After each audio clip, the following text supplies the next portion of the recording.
Seigneur, en tout cas, c'est un plaisir, un bonheur de pouvoir nous retrouver les uns les autres de façon physique. Ça nous a manqué.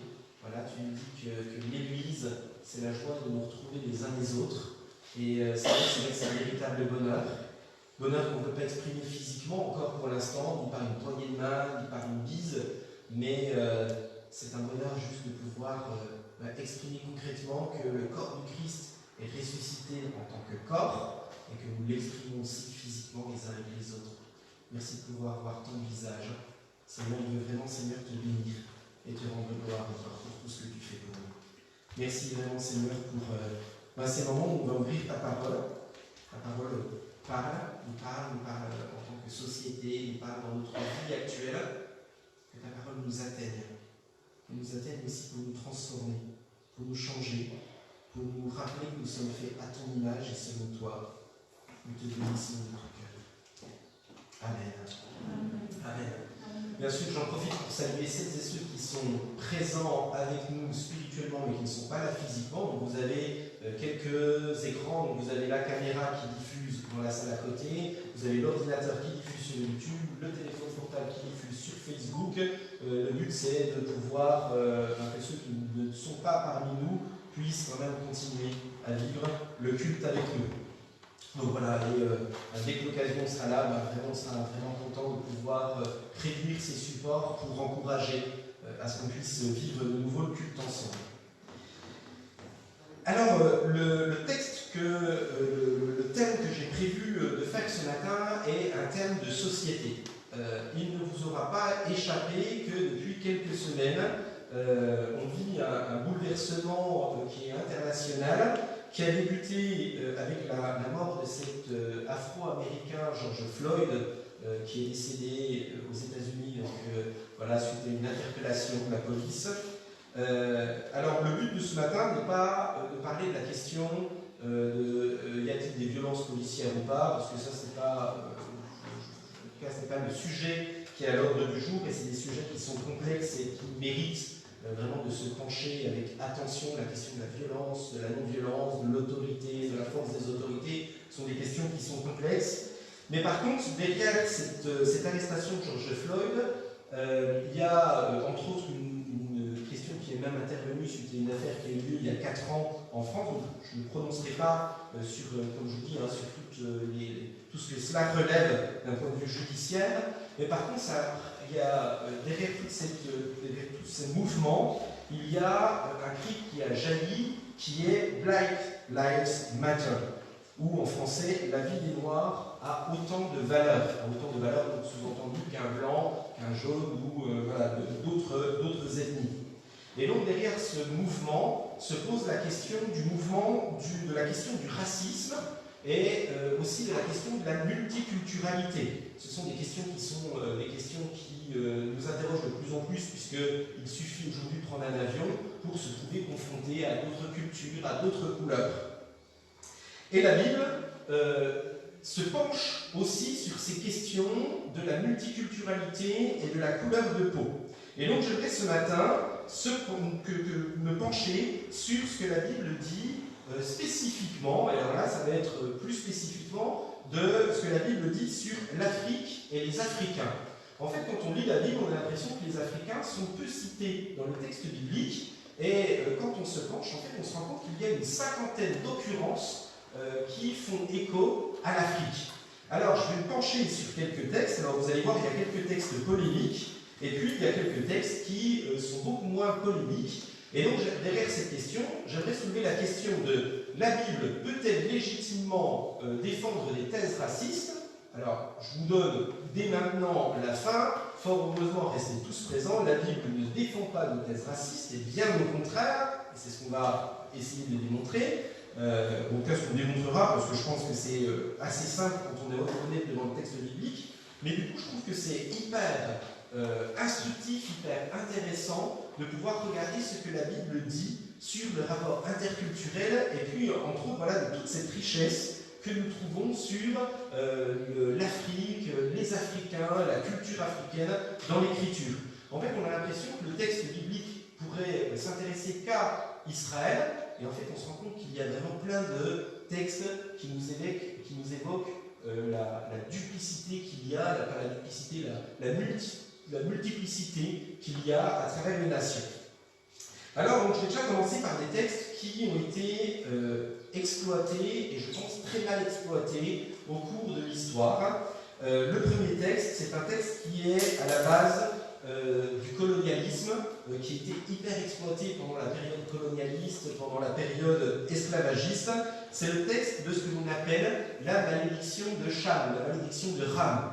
Dans le livre de la Genèse, chapitre 9, versets 18 à 27, donc je ne vais pas lire tous les textes, je ne vais d'ailleurs pas prendre les 50 textes, hein, je vous rassure, sinon on sera là encore tard dans l'après-midi, mais je vais prendre peut-être 7-8 textes qui sont des textes soit polémiques, donc soit plein d'encouragement.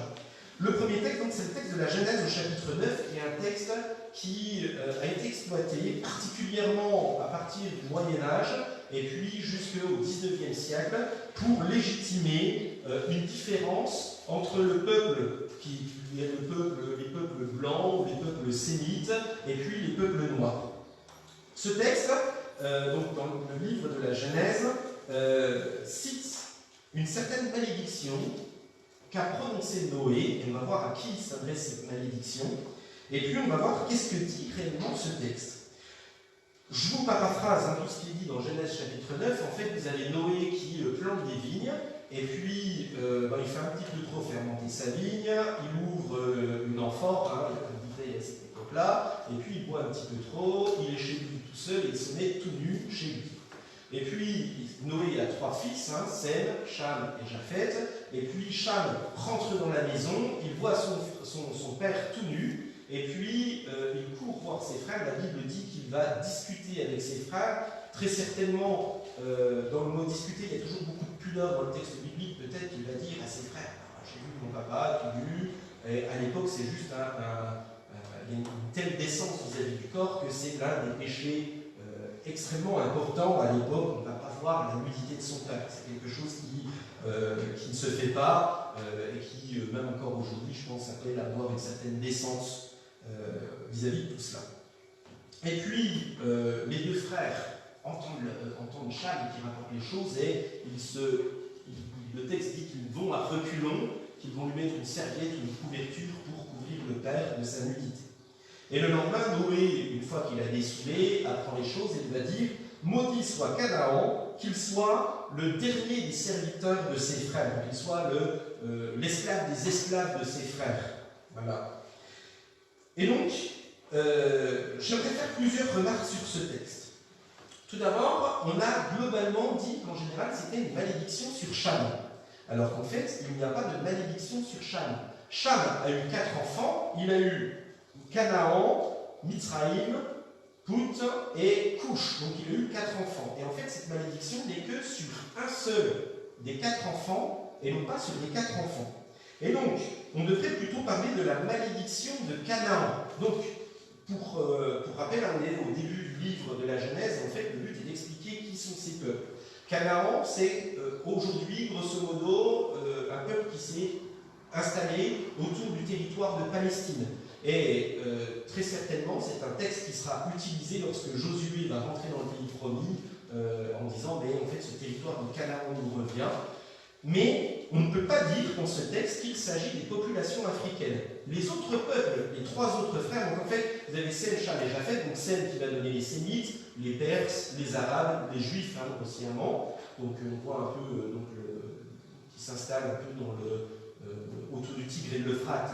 Majoritairement. Vous avez Japheth qui va donner tout ce qui est les peuples indo-européens, et puis Cham, c'est beaucoup plus complexe. Donc il y a toute cette partie autour de la Palestine, mais il y a Mitzraïm. Mitzraïm, c'est l'Égypte. Donc les Égyptiens sont des descendants de Cham. Il y a Canaan, comme je disais, il y a Pout.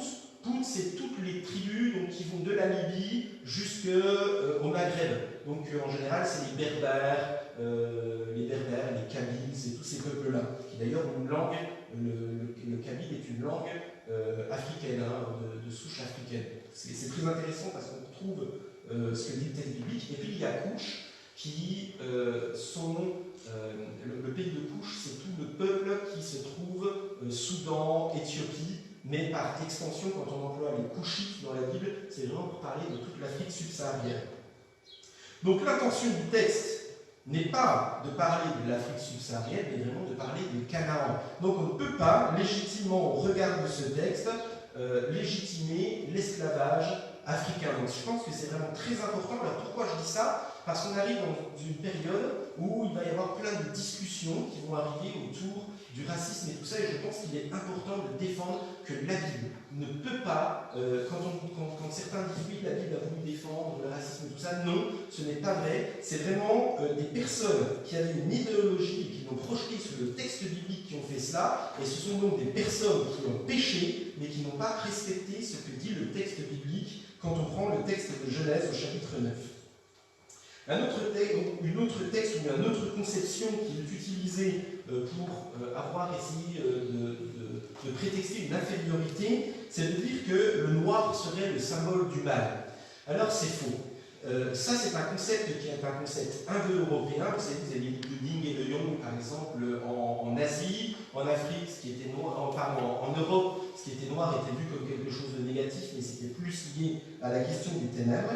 Dans la Bible, il n'y a pas ce lien qui est fait.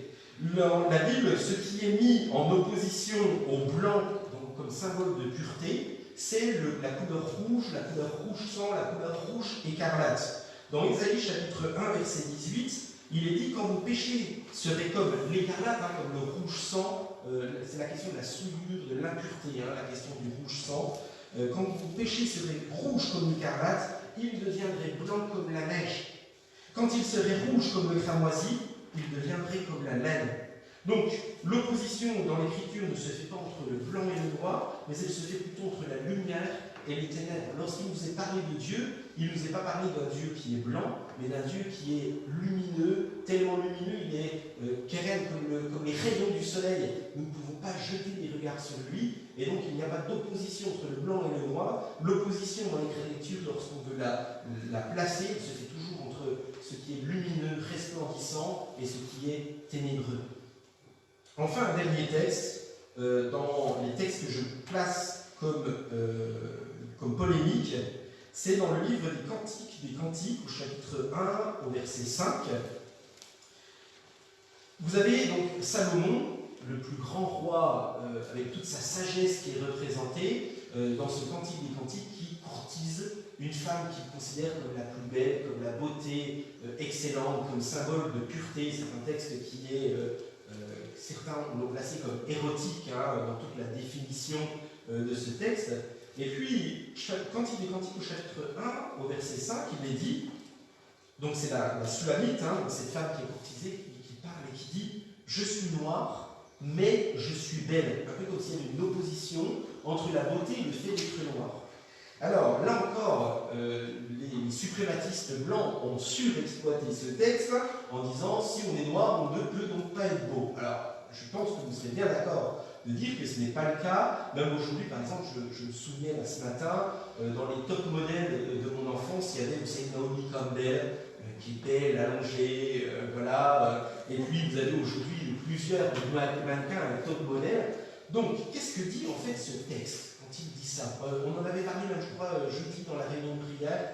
Il y avait une des personnes qui disait, mais qu'est-ce qu'on fait avec ce texte? En fait, ce texte ne parle pas d'une personne qui est africaine.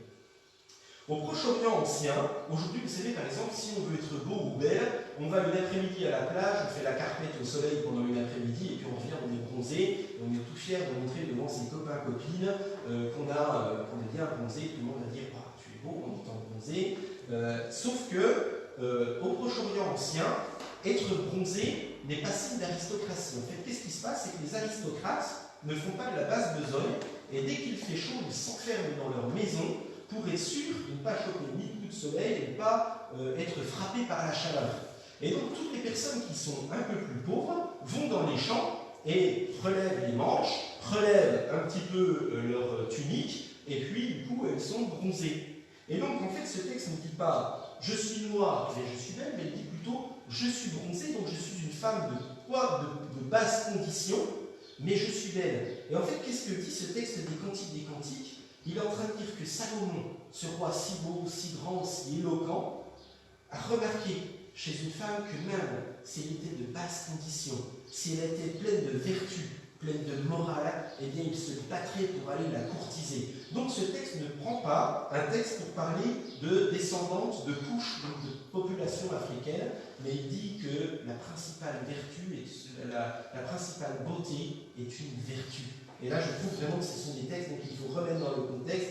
Ce ne sont pas des textes qui sont utilisables à des fins racistes. Tout ça, je vous le dis simplement parce qu'il faut être capable, à un moment, lorsque vous avez, je pense entre autres aux États-Unis, tous ces suprématistes blancs qui ont voulu tordre des textes bibliques, quand je vois certains politiciens, là, ça fait un peu le buzz, vous avez un président de la République avec une Bible à la main et qui essaye de défendre des thèses qui sont certaines fois un peu borderline, on ne peut pas le faire avec la Bible à la main. Et je pense que ça appelle à une véritable conversion. Et alors du coup, le texte biblique ne fait pas que de la polémique, mais au contraire, il va faire des éloges. Il va apporter une théologie de la libération. Et moi, c'est vraiment quelque chose que je trouve extraordinaire. Le premier texte qui, pour moi, est un texte fondateur, c'est le texte de Genèse au chapitre 1, versets 25 à 27. Alors là, vous avez un peu un survol, là je vais vous lire Genèse 1, versets 25 à 27.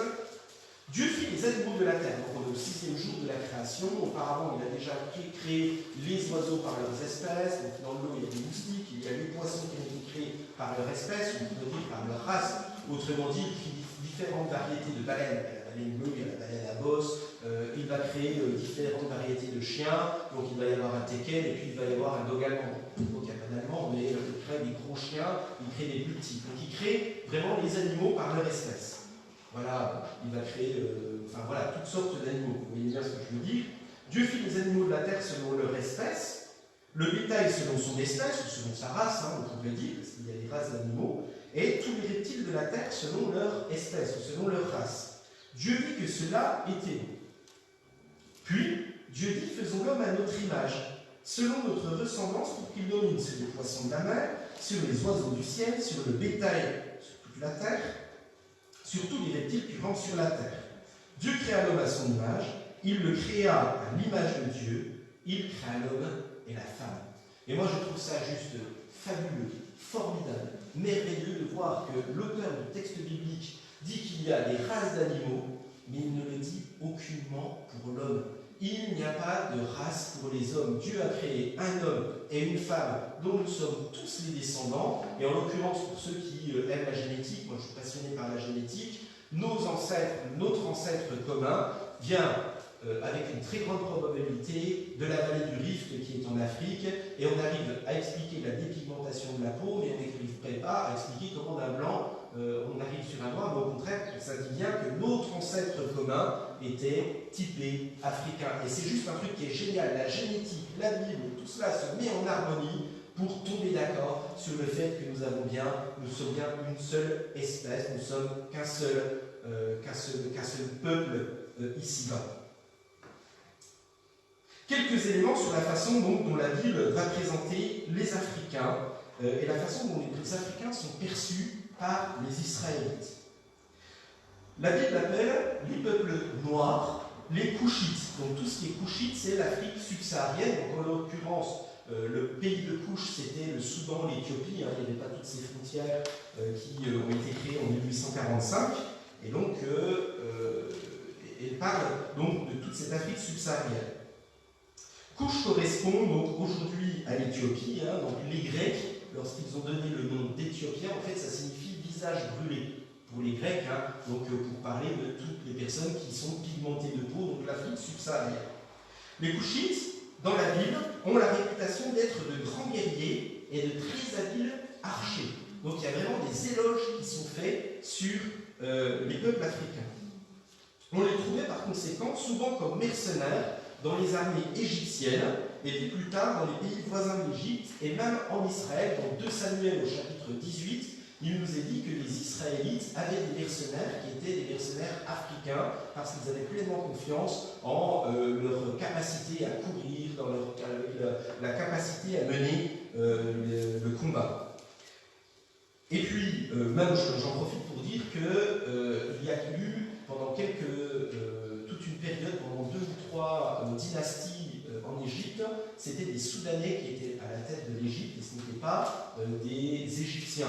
Donc vraiment pour rappeler vraiment toute la grandeur, j'en profite, hein, lisez Aimé Césaire, lisez, comment il s'appelle, qui était président sénégalais, Senghor, qui a fait vraiment un travail excellent pour montrer toute l'historicité et toute la grandeur des nations qu'il y a pu y avoir en Afrique.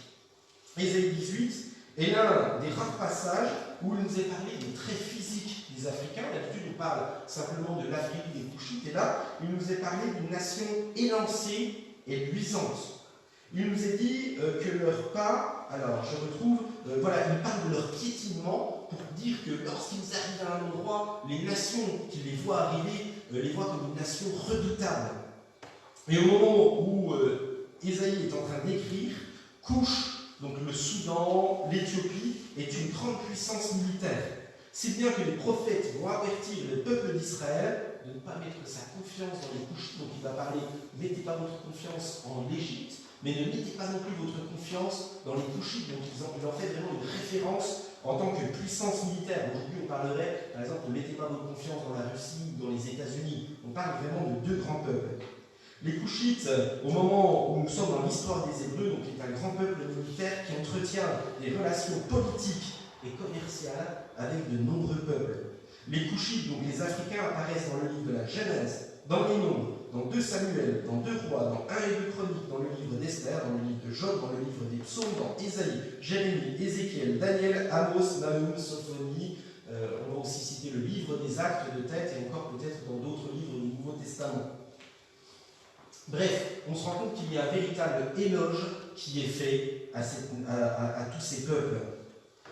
Un troisième texte que je trouve très intéressant comme plaidoyer contre le racisme, dans Nombre chapitre 12, versets 1 à 10, donc je ne vous le lirai pas, mais vous pourrez le reprendre chez vous, mais notez, je trouve que c'est vraiment très intéressant de connaître tous ces textes. Dans Nombre chapitre 12, versets 1 à 10, vous savez, vous avez Moïse, Myriam et Aaron, qui sont donc 3 frères et sœurs. Et puis vous avez Myriam et Aaron qui vont commencer à murmurer contre Moïse parce qu'il est marié à une femme couchite, donc à une femme africaine. C'est très intéressant parce que la Bible nous dit qu'il y a du racisme, mais du coup elle nous invite à nous positionner par rapport à ce racisme. On se rend compte que dans ce texte, il y a la xénophobie et du racisme. Et donc, ce que va faire Myriam et Aaron, ils vont murmurer contre Moïse en disant « Ce n'est pas possible que Dieu parle à Moïse parce qu'il est marié à une femme africaine. » Donc en fait, ce qu'ils défendent, c'est qu'eux, ils doivent se marier entre juifs et qu'il ne doit pas y avoir de mariage mixte. Donc c'est vraiment une véritable défense qu'on va voir sur la question de la mixité.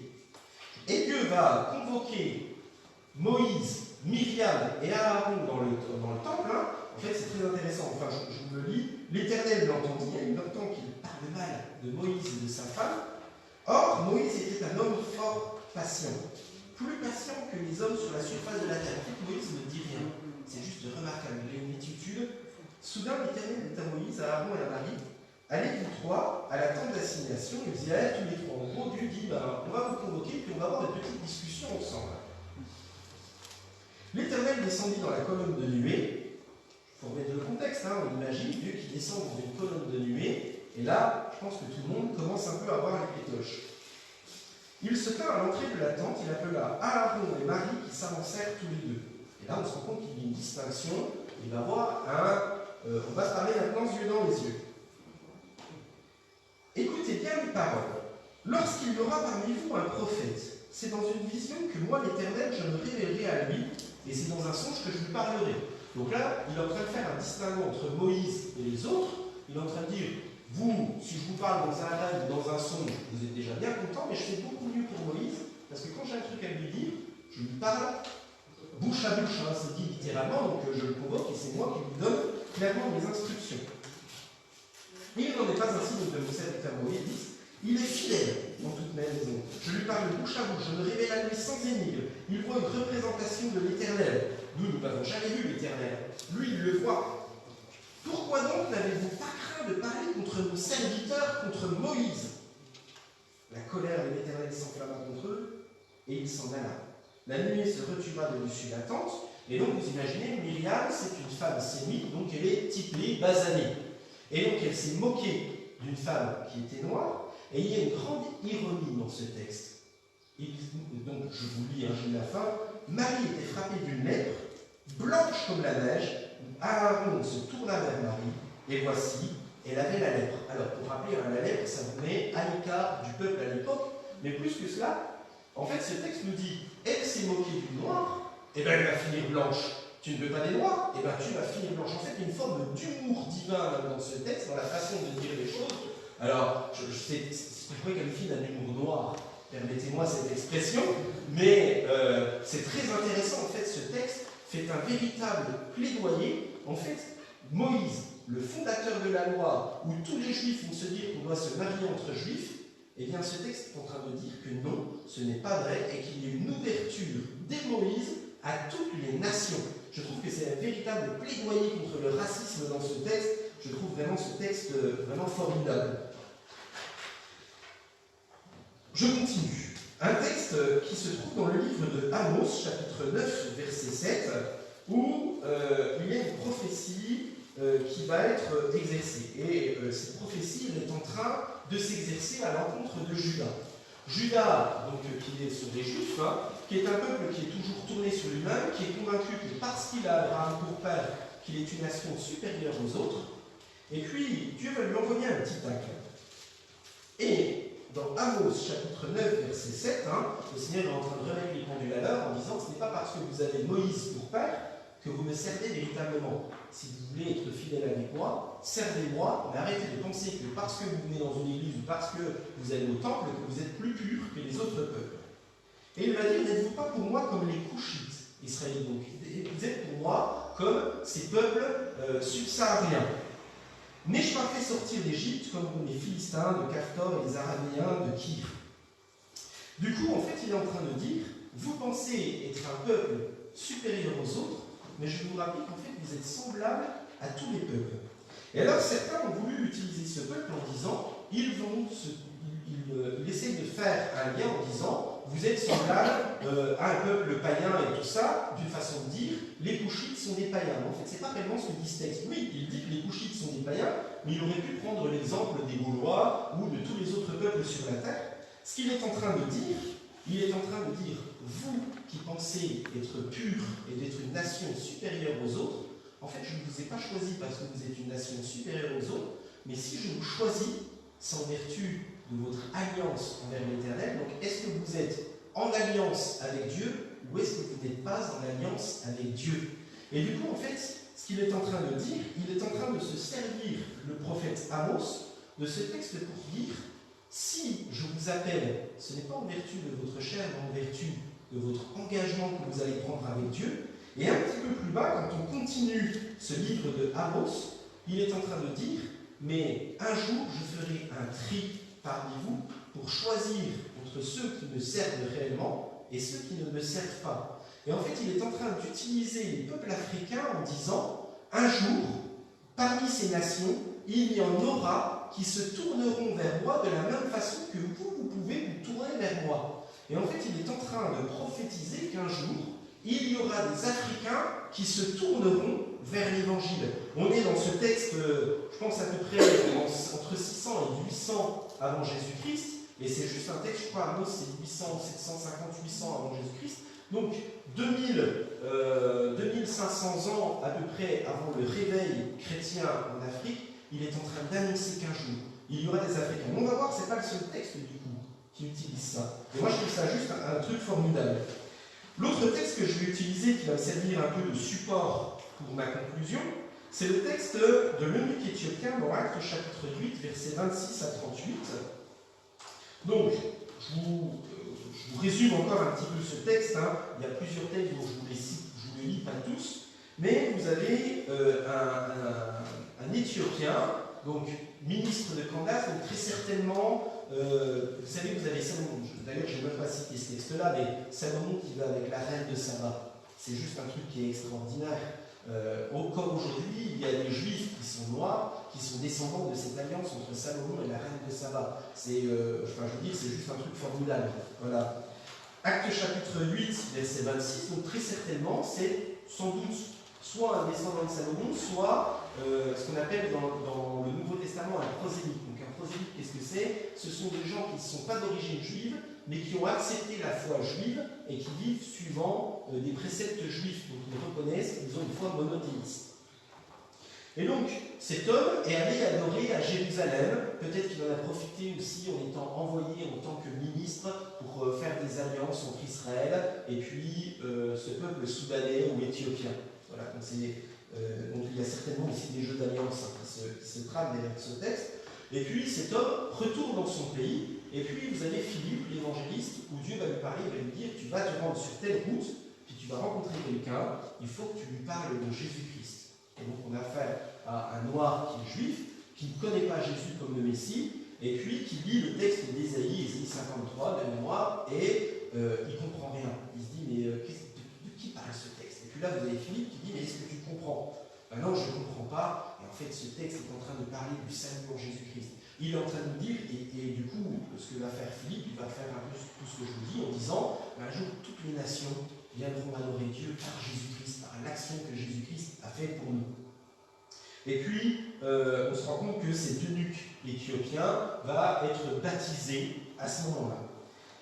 Et c'est très intéressant, parce que on se rend compte à partir de Actes chapitre 8, donc l'évangile est en train de se tourner vers les Samaritains, donc c'est un mélange entre les Juifs et les païens, mais que, avant même que des Européens se convertissent à la foi chrétienne, donc Actes chapitre 10, les Européens vont se convertir à la foi chrétienne, c'est très intéressant parce qu'on se rend compte que ce texte est en train de nous montrer que des Africains sont déjà en train de se tourner vers la foi chrétienne avant même que les Européens ne se tournent vers la foi chrétienne.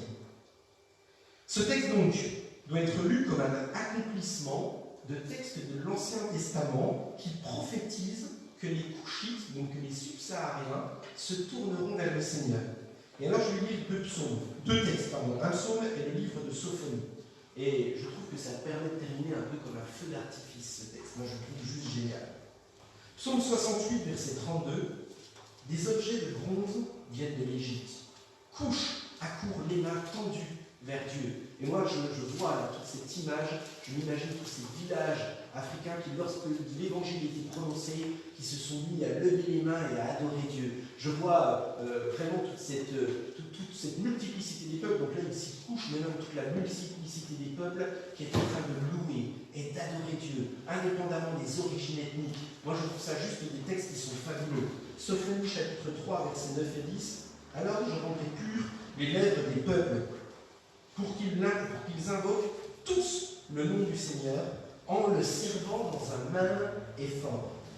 D'au-delà des fleuves de Couche, mes adorateurs, mes dispersés, m'apporteront l'offrande.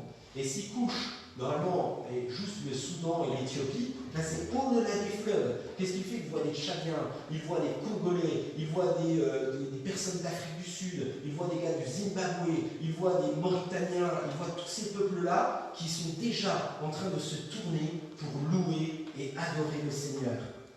Et puis je pourrais encore ajouter le texte d'Actes chapitre 13, verset 1, où il nous est nommé un Simon appelé Niger, où dans certaines traductions vous avez Simon nommé noir, ou Simon nommé l'Africain.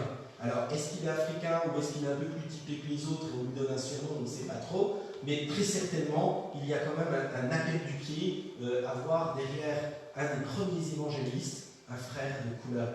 Et moi je trouve ça juste génial, quand on lit réellement le texte biblique et qu'on se laisse interpeller par tous ces passages, on se rend compte qu'il y a vraiment cette richesse de la multiplicité des peuples qui sont là.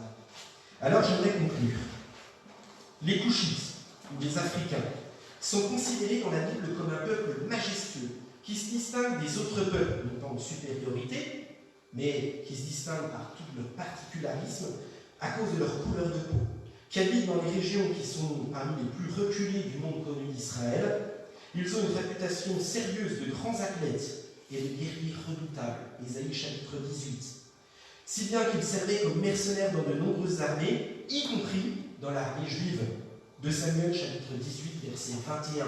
On se rend compte d'un Éthiopien qui est envoyé comme coureur pour envoyer un message. Et puis on se rend compte qu'il y a une autre personne qui s'appelle Arlat qui va aller courir derrière lui, qui va courir aussi vite que lui, courir aussi vite qu'un Éthiopien, il va être sacrément costaud, hein, le gaillard, mais on imagine cette scène, et donc on se rend compte qu'ils étaient utilisés dans cette armée. Les écrivains bibliques, et avec respect, les écrivains bibliques révèlent certaines particularités phénotypiques des Couchites, donc la noirceur de leur peau en particulier, mais sans en faire aucunement une exploitation négative. Et même, Dieu intervient avec fermeté et humour contre Myriam, la sœur de Moïse, que l'on pourrait suspecter de préjugés raciaux. Jamais on ne signale une infériorité inhérente aux Couchites. Alors, qu'est-ce qu'on peut en tirer? Est-ce que du coup la Bible fait des plaidoyers racistes? D'après vous, est-ce qu'on peut utiliser la Bible pour en faire des plaidoyers racistes? Non. Moi je trouve ça juste génial. C'est un peu la conclusion, vous vous en doutez, sur laquelle je voulais vous orienter. C'est juste un truc que je trouve formidable. Non. Lorsque vous avez des personnes, même par exemple, vous savez, tout le suprématisme blanc et tout ça qu'il y a pu y avoir aux États-Unis, ou tout le passé colonialiste qu'il y a pu y avoir à certains endroits, on ne peut pas l'appuyer sur des thèses bibliques. Et toutes ces personnes qui l'ont fait ne peuvent pas se dire chrétiens ou chrétiennes lorsqu'ils ont pu avoir ces discours-là. Il n'y a pas de supériorité ou d'infériorité de peuple dans la Bible. Il n'y a pas d'idée de race. Mais il y a des humains avec des cultures, des qualités, des forces qu'ils peuvent mettre chacune et chacun en avant. Et pour le lier à ce texte que j'apprécie tellement dans le livre de l'Apocalypse, j'aime bien le répéter, mais c'est marqué que tout peuple, toute nation, les nations viendront à Dieu avec toute leur richesse.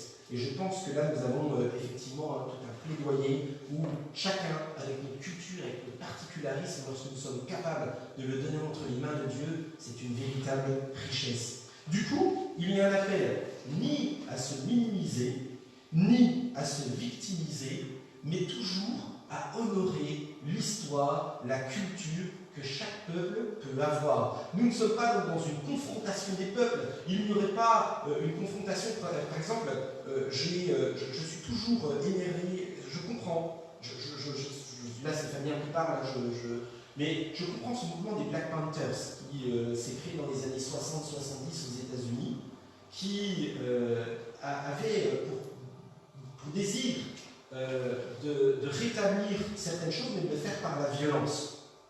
Mais, et ça pour répondre à la violence de suprématistes blancs. Mais je pense que la Bible défend plutôt la prédication de Martin Luther King, qui a voulu dire que nous ne devions pas répondre à la violence par la violence. Nous ne pouvions pas répondre à une confrontation culturelle par une autre confrontation culturelle. Et je pense que le texte biblique est plutôt là pour nous dire que nous devrions non pas être dans un suprématisme, mais dans un service les uns vis-à-vis des autres. Autrement dit, vous savez, dans ce point qui est levé, je pense qu'en fait, il ne devrait pas y avoir un point qui est levé, mais je pense que ça devrait plutôt être comme Martin Luther King qui va s'agenouiller, ne s'agenouille pas devant des blancs, ne s'agenouille pas devant des noirs, mais s'agenouille devant Dieu pour se tenir à son service. Et je pense que la culture blanche, la culture noire, doit s'agenouiller ensemble devant Dieu pour construire ensemble, main dans la main, pour faire quelque chose de beau, quelque chose de profond. Et c'est là où, vous savez, il y avait ce texte qui disait que l'Égypte venait apporter des plats de cuivre, que les Africains venaient tendre les mains, et que derrière, de la même façon, les Blancs viennent tendre les mains dans ce service mutuel. Et je crois que la réponse à toute cette crise que nous pouvons voir et vivre autour de nous, elle se situe en une chose, c'est dans le service et l'annonce de l'Évangile. Dans cette réunion prière qu'on avait jeudi, on avait un peu amorcé ces questions. J'ai beaucoup aimé quand un frère nous a interpellés en disant « il ne faut pas se tromper de combat ». Ce n'est pas une lutte de culture, ce n'est pas une lutte de classe. Le véritable combat, c'est d'amener tout homme et toute femme à Jésus-Christ. Le véritable combat est un combat missionnaire, est un combat évangélique de proclamer qu'en Jésus-Christ, il n'y a plus de blanc, il n'y a plus de noir, il n'y a plus d'hommes, il n'y a plus de femmes, mais que nous sommes tous, il n'y a plus ni juifs ni grecs, mais que nous sommes tous serviteurs de Christ ensemble, et que nous, lorsque nous le servons, lorsque nous nous tenons à son écoute, à partir de ce moment-là, nous sommes dans le bon combat. Et à partir de ce moment-là, nous pouvons construire quelque chose de beau, quelque chose d'édifiant. Je crois en cette véritable Église, faite de tout peuple, de toute culture, et que ce soit vraiment quelque chose que nous portions. Je crois même que, par exemple, je pense, dernièrement, j'entendais parler d'un souci qu'il y avait eu dans une église il y a quelques années, d'une personne qui ne voulait pas que son enfant se marie avec une personne d'une autre culture. Ça se fait, je prends l'exemple, mais par exemple, c'est une personne qui était d'une ethnie qui voulait que son enfant se marie avec des gens de sa même ethnie. Je pense que ce texte va au-delà de ça et qu'il nous dit que la véritable ethnie, que le véritable combat que nous sommes amenés à lutter, n'est pas un combat de préservation de notre ethnie. Et je peux comprendre, j'entends tous les arguments qu'il y a derrière, mais je pense qu'à un moment, il y a un esprit beaucoup plus grand, beaucoup plus fort, et que nous ne sommes pas dans une lutte pour préserver une identité culturelle, mais je crois que notre véritable culture, elle se trouve en Christ. Et qu'à partir de ce moment-là, ça ne veut pas dire que dans un couple mixte, il n'y a pas de difficultés, il y a des difficultés dont il faut être conscient, qu'il faut surmonter. Mais je pense que si nous avons tous les yeux fixés sur Jésus-Christ, que là, nous formons vraiment quelque chose de beau, quelque chose de profond. Enfin bon, voilà, vous aurez compris la pensée que j'essaie de développer, je ne vais pas développer plus, mais vraiment que nous soyons moteurs, acteurs dans tous ces débats. Non pas pour susciter la haine, non pas pour susciter, mais vraiment susciter l'amour. Travaillons en profondeur, exprimons-le de tout notre cœur, de toute notre âme, concrètement. Je termine par la prière. Seigneur, merci pour ce texte qui nous anime, qui nous habite, qui nous invite peut-être à déstructurer certains schémas que nous avons pu avoir, certaines conceptions, des fois, dans lesquelles nous nous sommes mis en esclavage, de façon voulue, ou certaines fois de façon non voulue, par le fruit de notre culture, par le fruit de toute notre construction, de tout notre cheminement. Et pourtant, la Bible délie tout ça. Elle l'a délié et ne l'avait même pas permis en son commencement. Voilà, je pense au livre de la Genèse, où je trouve ça particulièrement beau de voir que tous les animaux sont créés selon leur race ou selon leur espèce, et que nous sommes créés d'un seul homme, d'une seule femme, et qu'à partir de cela, tu nous as répandus et dispersés sur le monde, non pas pour nous concurrencer, mais pour nous enrichir mutuellement. Seigneur, rappelle-nous ce projet divin où tu nous as dit, allez, remplissez la terre, non pas en nous divisant, non pas en nous séparant, mais en étant capable de discussion, capable de dialogue, capable de voir la richesse qu'il y a dans chacune et chacun. Seigneur, lorsque nous avons failli dans tout cela, vraiment, Seigneur, que tu puisses nous pardonner, nous rappeler à l'ordre, et puis, un peu comme Myriam, où tu as utilisé un saint humour, mais sans la condamner jusqu'au bout, que tu puisses, dans cet amour et humour, que tu puisses nous rappeler à l'ordre et nous remettre vraiment dans ce droit chemin. Et Seigneur, donne-nous non plus de ne pas nier nos spécificités. Voilà, Seigneur, je pense à cette formule qui n'est pas qu'une bénédiction, celle de liberté, égalité, fraternité, qui a un discours humaniste, qui est sans doute vrai sur le plan juridique, mais où il y a derrière aussi une dénégation de nos identités culturelles. Et de nous, Seigneur, vraiment d'accepter aussi nos identités culturelles, non pas pour les lisser, mais pour pouvoir les regarder comme des spécificités et des richesses que nous pouvons mettre en avant lorsqu'elles sont converties à Jésus-Christ. Seigneur, donne-nous vraiment cette puissance de l'Esprit. Ça, on peut le faire uniquement par la puissance de l'Esprit. Accompagne-nous encore. Amen.